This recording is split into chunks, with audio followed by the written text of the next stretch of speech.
Welcome to Not Milk Never Milk. Subscribe if you're lactose intolerant. Check your PC before downloading Viva Project VR. You need Windows 11 version 22H2 or later with 8 GB RAM minimum. Confirm you have a modern GPU with 4 GB of RAM or higher and a DisplayPort 1, 2, or USB-C 3. 1 output.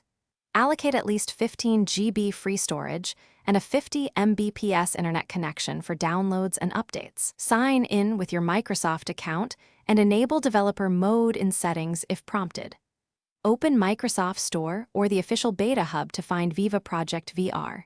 Click Install and allow the app to download the 2 GB installer package.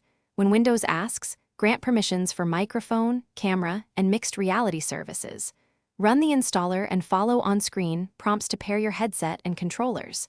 Reboot if the installer requests a restart to finalize drivers and runtime components.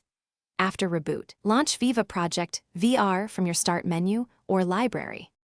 Begin with room setup to define a safe play area of at least 5 meters by 2 meters.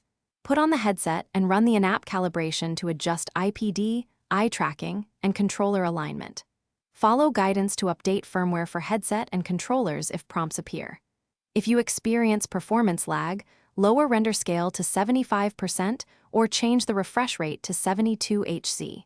For tracking issues, recalibrate sensors and ensure no reflective surfaces are in the play area. Keep headset firmware updated monthly for best stability.